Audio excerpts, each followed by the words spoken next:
Stop this at once! Let go of me! You will not strike her.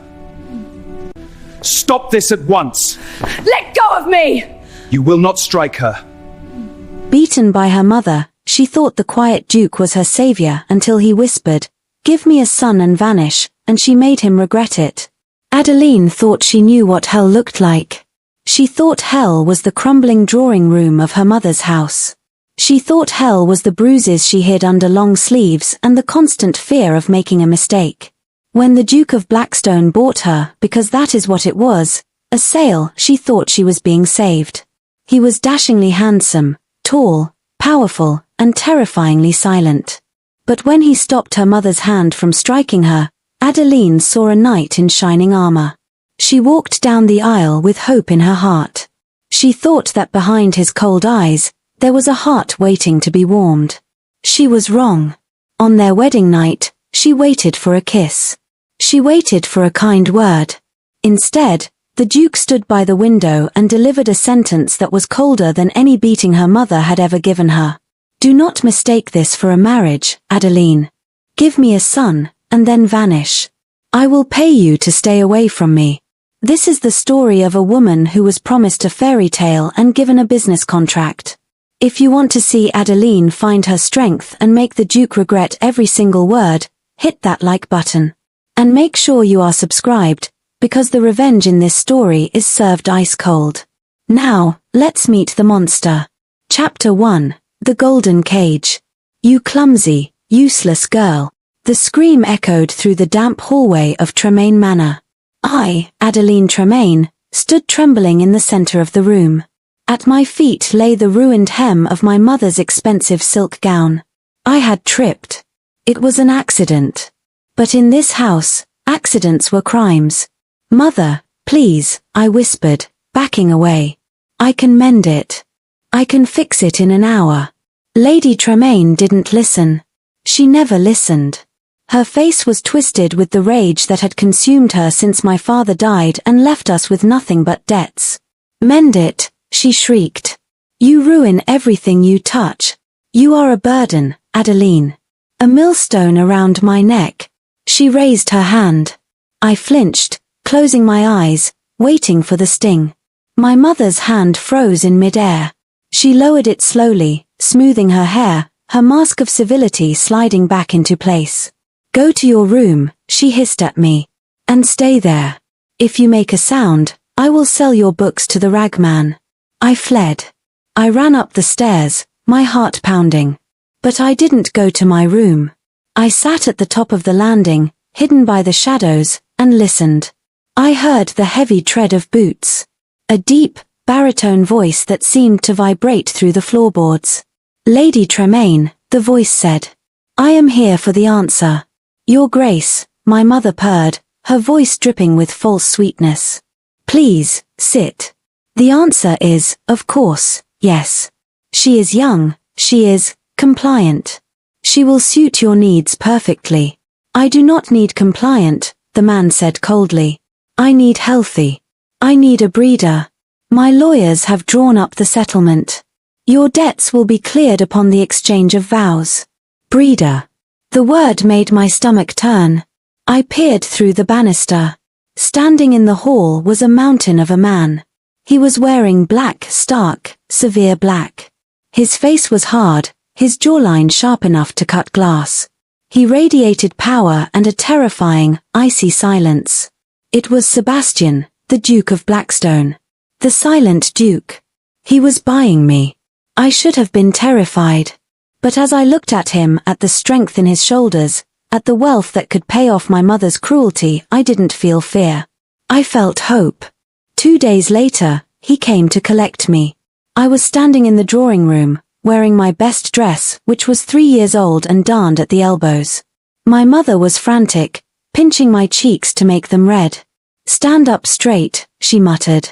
"Don't look at him. Just do what you're told." The door opened. The Duke entered. He filled the room. He looked at me, his grey eyes scanning me from head to toe. There was no lust in his gaze. Only assessment. "Are you ready?" he asked. His voice was deep, devoid of emotion. Yes, Your Grace, I whispered. My mother stepped forward, a cruel smile on her face. She is a bit pale, Your Grace. But she learns quickly. If she misbehaves, a firm hand is all she needs. She reached out and gripped my arm hard, her nails digging into my flesh, a silent warning to behave. I winced. Suddenly, a gloved hand shot out. The Duke grabbed my mother's wrist. He didn't squeeze. He just held it, stopping her. Remove your hand, he said softly. My mother gasped, letting go. Your Grace, I was just. Give me a son. Once the heir is born and weaned, you will leave this castle. You will move to the dower house on the edge of the estate. You will live there, comfortably, for the rest of your life. I stared at him. The hope in my chest shattered into a million pieces. You want me to leave? I stammered. After the baby is born? Yes, he said brutally. I want you to vanish. He reached out and touched my cheek. His hand wasn't gentle. It was possessive, like an owner checking livestock. Give me a son, Adeline. And then disappear. That is the price of your freedom. I looked into his eyes. I searched for the knight who had stopped my mother's hand. He wasn't there. I was just a tool to him. A way to replace what he had lost without risking his heart again. I felt something inside me die. The girl who wanted to be loved, she faded away. I straightened my spine. I pushed my fear down deep, where he couldn't see it. Very well, Your Grace, I whispered, my voice dead. I looked at the bed. A son, I said. And then I vanish. Sebastian nodded. He began to unbutton his shirt. He thought he had just secured his future. He thought he had protected himself from pain. He had no idea that he had just created a ghost. And ghosts have a way of haunting you when you least expect it. The contract is sealed. The hope is dead. Adeline knows her place now. She is not a wife. She is an incubator. But Sebastian has made a fatal miscalculation. He thinks he wants silence. He thinks he wants to be alone. He is about to get exactly what he asked for, and it is going to destroy him. Chapter 3, The Malicious Compliance. My husband told me to give him a son and vanish, so I did. Be careful what you wish for. You just might get it. The Duke of Blackstone wished for an heir, and he wished for his wife to disappear so he wouldn't have to risk his heart loving her. For 9 months, he treated her like a stranger. He prepared the separation papers. He counted down the days. And then, the day came. The baby was born. A healthy, screaming son. The contract was fulfilled. The Duke walked into the room, terrified but hiding behind his mask of indifference. He told her the carriage was waiting. He expected her to beg. He expected her to cry. He expected her to fight for her place in his home. But Adeline didn't fight. She stood up. She kissed her son goodbye. And she looked the Duke in the eye and delivered the line that would haunt him for the rest of his life. You asked for a son. You have him. You asked me to vanish. Watch me. Chapter 3, The Malicious Compliance. The labor lasted for 20 hours. It was a brutal, terrifying storm of pain. The midwives were frantic. The physician, Dr. Thorne, looked grim. I fought through every contraction with one thought in my mind: survive. Survive so you can leave. Outside the door, I heard pacing. Heavy, relentless footsteps. Back and forth. Back and forth. Sebastian. He never came in. He was terrified. I knew that. He was reliving the death of his first wife. He couldn't bear to see the blood, the fear, the possibility of loss. So he stayed in the hall, guarding the door but refusing to open it. Even in my darkest hour, he wouldn't hold my hand. It is a boy, the midwife cried, weeping with relief. A son. A healthy, strong son. I collapsed back onto the pillows, drenched in sweat, my body trembling. They placed him on my chest. He was small, warm, and perfect. He had dark hair, just like his father. William, I whispered, kissing his damp forehead. My little William. I held him for an hour. I memorized the shape of his nose. I smelled his new baby scent. I imprinted him onto my soul. Because I knew I wouldn't be keeping him. 2 days passed. I was sitting in the armchair by the fire, holding William. I was weak, pale, and exhausted, but I was dressed. I wore a simple black traveling dress. My trunk was packed by the door. The door opened. Sebastian entered. He looked wrecked. He hadn't slept in 2 days. His eyes were red-rimmed, his face unshaven. He stopped when he saw us. He looked at the baby. An expression of profound longing crossed his face. He wanted to come closer. He wanted to touch his son. But then he looked at me. And the wall slammed back down. He straightened his spine. He clasped his hands behind his back. He is healthy, Sebastian asked, his voice rasping. He is perfect, I said quietly. Good. Sebastian nodded. He wouldn't look at me. He looked at the window. The wet nurse has arrived. She is settled in the nursery. I know, I said. I met her. And the carriage. He hesitated. He swallowed hard. The carriage for the dower house leaves at noon. He paused. The room was silent, save for the crackle of the fire. He was waiting. He was waiting for me to scream. To throw something. To say, you cannot do this. I am his mother. You cannot send me away. I saw his hands twitching at his sides. He wanted me to fight. If I fought, he could cave. If I begged, he could say, well, perhaps for the child's sake, you should stay. He needed me to give him an excuse to break his own rule. I looked down at William. My heart was breaking into shards of glass. Leaving him was unnatural. It was a violation of every instinct I had. But if I stayed, I would be the unwanted wife. I would be the ghost in the corner. I would be subjected to Sebastian's coldness forever. And eventually, William would see it. He would see his father treat his mother like a piece of furniture. No, I thought. I will not teach my son that indifference is love. I stood up. My legs shook, but I forced them to hold. I walked over to the bassinet. I gently placed William inside. He whimpered, but settled. I turned to Sebastian. The contract is fulfilled, Your Grace, I said. My voice was steady, ice cold. Sebastian blinked. He looked stunned. Adeline, you asked for a son, I said, gesturing to the bassinet. There he is. I walked to my trunk. I picked up my bonnet and tied the ribbons under my chin. You asked me to vanish, I continued. You prepared the deed. You arranged the carriage. You made your wishes very clear. I walked to the door. I stopped in front of him. He was staring at me with wide, panicked eyes. He looked like a man watching a ship sail off a cliff. But, the boy, he stammered. He needs. He has a wet nurse, I cut him off. And he has a father. You wanted to protect yourself from loss, Sebastian? Well, congratulations. You have nothing left to lose. I reached for the door handle. Adeline, wait, he stepped forward, his hand reaching out. You are taking nothing? The jewels? The settlement? I take nothing from this house, I said. Except my dignity. I opened the door. Goodbye, Sebastian. I walked out. I didn't run. I didn't look back. I walked down the grand hallway, past the staring servants.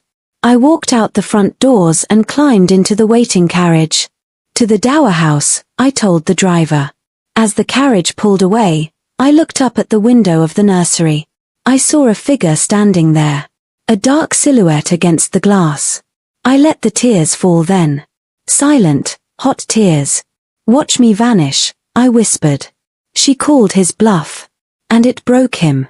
Sebastian is left standing in a silent castle, holding a crying baby he doesn't know how to comfort, realizing that he just sent the only warmth in his life away. He thought he wanted solitude. Now he has it. And it is going to be his personal hell. Chapter 4. the sound of silence. I sent my wife away to be alone, but now her silence is driving me insane. Be careful what you wish for, because you just might get it. Sebastian, the Duke of Blackstone, wished for silence. He wished for a house free of emotional clutter. He wished for a wife who would give him an heir and then vanish. He got it all. Adeline left. The house is quiet. The contract is fulfilled. But now, the silence isn't peaceful. It is deafening. The baby won't stop crying. The servants are walking on eggshells. And Sebastian is realizing that the ghost he banished was actually the only light in his dark world. Driven to madness by missing her, he rides to her cottage. He expects to find her weeping. He expects to find her broken, pining for him. Instead, he finds the one thing that hurts more than her sadness. He finds her happy. Welcome to Chapter 4. The regret phase has begun. If you love the groveling hero trope where the man finally realizes what an idiot he has been, hit that like button. And make sure you are subscribed, because the final showdown in the next chapter involves a fire, a fight, and a confession on bended knee. Now, let's listen to the silence. 1 month. It had been 30 days since Adeline walked out the door. Blackstone Castle was falling apart. Not structurally, the stones were still standing. But the soul of the place was gone. I sat in my study, trying to read a report on the wool harvest. The letters swam before my eyes. Upstairs, in the nursery, William was screaming. He had been screaming for 4 hours. Your Grace. I looked up. Mrs. Halloway, the housekeeper, stood in the doorway. She looked exhausted. What is it? I snapped. The wet nurse, sir. She says she cannot soothe him. He refuses to feed. He wants his mother. The word hung in the air like a guillotine blade. Mother. He is an infant, I said, gripping my pen until it cracked. He does not know what he wants. Tell the nurse to do her job. Mrs. Halloway didn't move. She looked at me with a disappointment that stung. The house is cold, sir. We are all feeling the cold since Her Grace left. Get out, I whispered. She left. I stood up. I walked to the window. The silence in my study was absolute. It was exactly what I had demanded. No flowers. No humming. No interruptions. It was torture. I closed my eyes and inhaled. I was trying to find her scent, that smell of vanilla and wildflowers. It was gone. I looked at the empty chair by the fire where she used to sit and embroider. I remembered how I had ignored her. How I had treated her like a nuisance. I protected myself, I told myself. If I loved her, she would die. This is better. But it didn't feel better. It felt like I was already dead. I couldn't take it anymore. I need to check on the boy's welfare, I lied to myself as I saddled my horse. I need to ensure she is maintaining the property. I rode hard. The dower house was 5 miles away, nestled in a valley of heather and birch trees. It was a small cottage, isolated. I expected to find it dark. I expected to find Adeline pale, thin, perhaps weeping in a darkened room, regretting her departure. I tied my horse to a tree at the edge of the woods. I crept toward the garden wall. I looked over. And my heart stopped. She wasn't weeping. She was painting. She had set up an easel in the overgrown garden. She was wearing a simple linen dress, her hair loose and blowing in the wind, something I never allowed at the castle. There was paint on her cheek. And she wasn't alone. An older woman from the village was there, holding a basket of apples. Adeline said something, and then, she laughed. It was a sound I hadn't heard in months. A sound she had tried to give me, and I had suffocated. She threw her head back, her eyes crinkling at the corners. She looked radiant. She looked alive. She was thriving. Without the baby. Without the money. Without me. A hot, ugly spike of jealousy pierced my chest. I thought I was her savior. I thought she needed me to survive her mother, to survive poverty. But looking at her now, I realized the truth. I wasn't her savior. I was her cage. And now that the door was open, she was flying. I couldn't bear it. I couldn't watch her be happy while I was rotting in that castle. I slammed the garden gate open. Adeline spun around. The laughter died instantly. The village woman gasped and retreated. Adeline dropped her paintbrush. Sebastian, she whispered. I strode toward her, my boots sinking into the mud. I was angry. I was irrational. You look well, I accused, my voice rough. For a woman who abandoned her child. It was a low blow. A cruel thing to say. But I wanted to hurt her because I was hurting. Adeline's face hardened. The light went out of her eyes. She signaled the village woman to leave. I did not abandon him, she said, her voice shaking with suppressed emotion. I was evicted. By you. I came to tell you, I stammered, losing my momentum as she stared me down. William is unwell. He cries constantly. He misses the warmth, Adeline said simply. He is living in an icebox. He needs you, I blurted out. There. I said it. He needs his mother. The wet nurse is useless. The servants are incompetent. You must come back.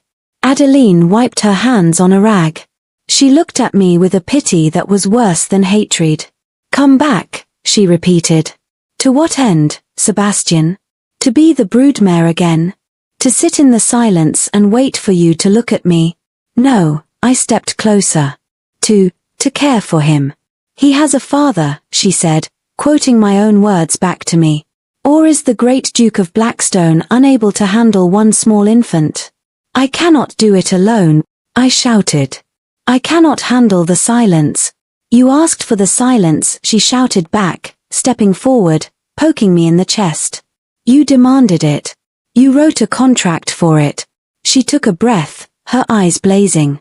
I am fulfilling my end of the deal, Your Grace. I gave you the sun. I vanished.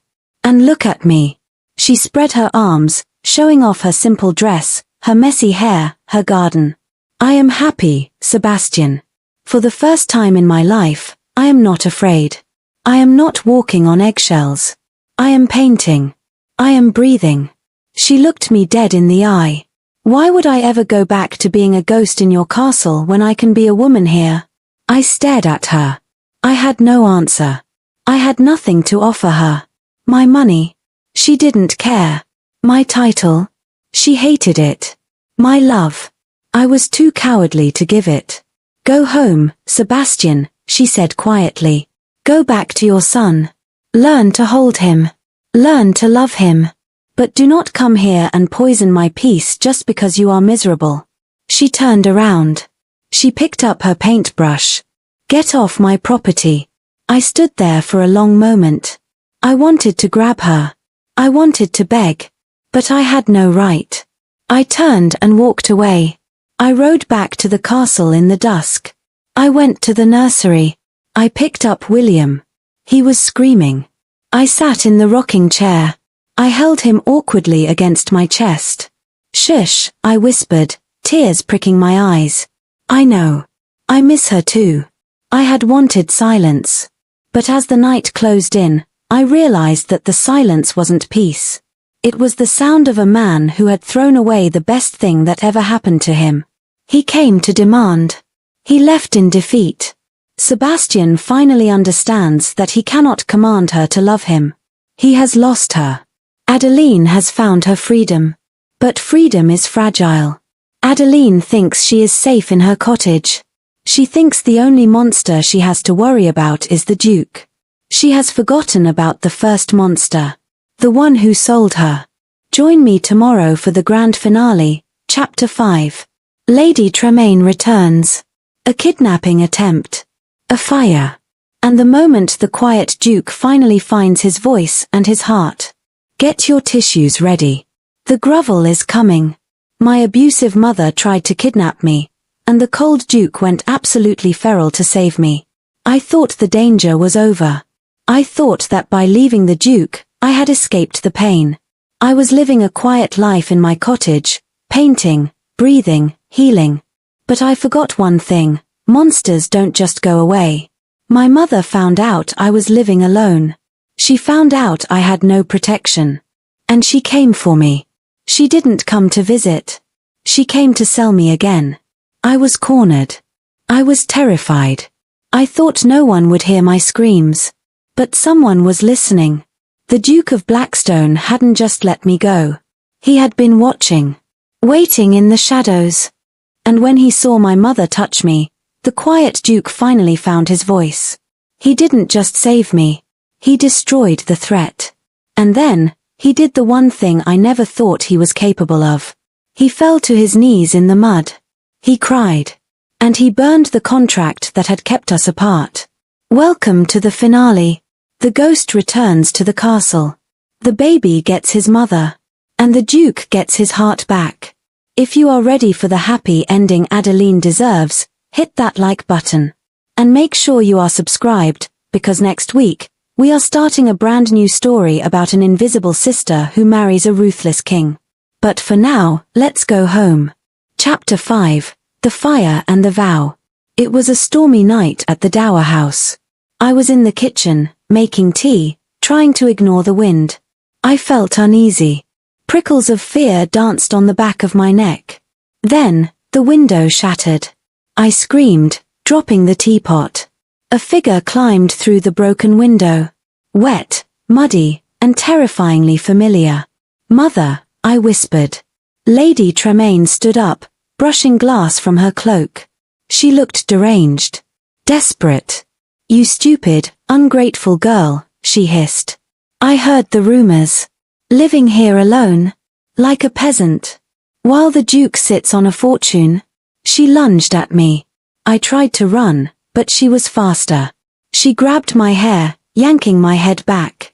"I sold you to be a duchess," she screamed. "If you won't live with him, you are useless to me. But I have found another buyer. A baron in the north who isn't so picky about used goods." "No." I struggled, clawing at her hands. "Let me go. Sebastian will kill you." "Sebastian," she laughed, a cruel, shrill sound. "He threw you out. He doesn't care if you live or die." She started dragging me toward the window. "You are coming with me, Adeline. And you will do as you are told." I dug my heels in. I grabbed the table leg. I screamed his name, praying to a god I wasn't sure was listening. "Sebastian." The door didn't just open. It was kicked off its hinges. A dark shape filled the frame. It was the wolf. Sebastian stood there, drenched in rain, his chest heaving. His eyes were not cold.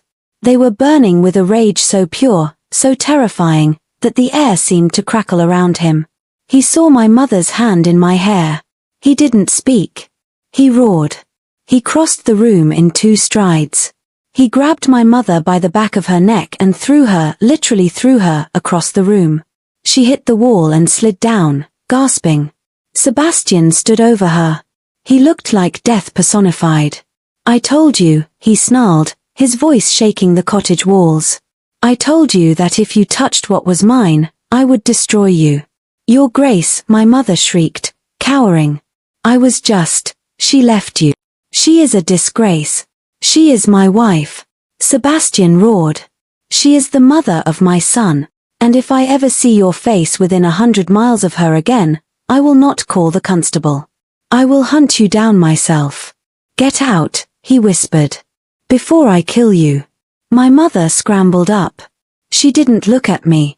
She ran out the broken door into the storm, disappearing into the night. Silence fell over the kitchen. I stood there, shaking, holding my bruised arm. Sebastian turned to me. The rage vanished from his face, replaced by absolute terror. "Adeline," he breathed. He rushed to me. He didn't hesitate this time. He grabbed my face, checking for injuries. His hands were trembling violently. "Did she hurt you? Are you bleeding?" "God, Adeline, I should have come sooner. I was watching from the ridge. I saw the light go out." You were watching?" I asked, my voice barely a whisper. "Every night," he confessed. "I ride here every night. Just to make sure you are safe. Just to be close to you." He looked at my eyes. He saw the fear. He saw the pain. And the great Duke of Blackstone crumbled. He dropped to his knees. Right there, on the dirty kitchen floor, amidst the broken glass and spilled tea. He fell to his knees and wrapped his arms around my waist, burying his face in my stomach. "I am sorry," he sobbed. It was a broken, guttural sound.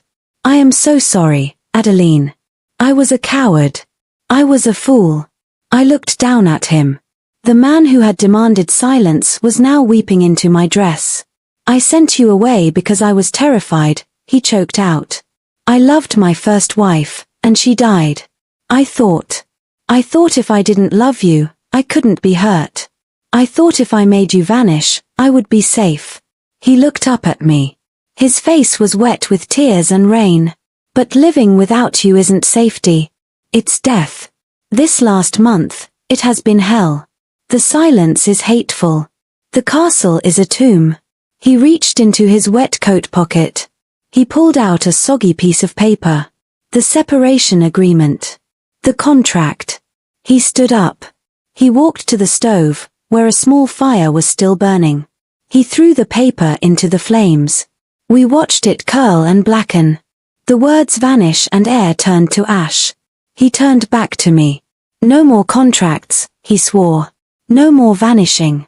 I don't want a sun and silence, Adeline. I want the noise. I want the flowers. I want the mess." He held out his hand. "I want my wife. Please. Come home." I looked at his hand. I looked at the fire. I saw the fear in his eyes, the fear that I would say no. That I would tell him it was too late. But I loved him. I had loved him since the moment he stopped my mother's hand the first time. I just needed him to be brave enough to love me back. I took his hand. "I will come home, Sebastian," I said softly. He sagged with relief. "But," I added, squeezing his fingers, "I will never vanish again. I will paint in the garden. I will sing to William. And I will fill that castle with so much life you will never have a moment of silence again." "Good," he whispered, pulling me into his arms. "I never want quiet again."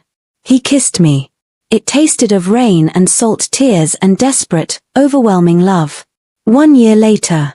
The nursery at Blackstone Castle is unrecognizable. The heavy velvet curtains are gone, replaced by light linen. The room is filled with toys.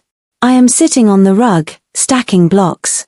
Sebastian is sitting in the rocking chair. He is holding William, who is now a chubby, happy toddler. Sebastian isn't stiff. He is making a ridiculous face, blowing raspberries on his son's tummy. William shrieks with laughter. "Da-da!" William shouts. Sebastian looks up at me. He smiles, a real, genuine smile that reaches his eyes. "Did you hear that?" he asks, beaming. He said "Dada." I heard it, I laugh. "He is loud, isn't he?"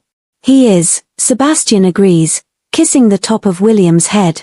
"He is perfect." He puts William down to crawl toward the blocks. He walks over to me and helps me stand.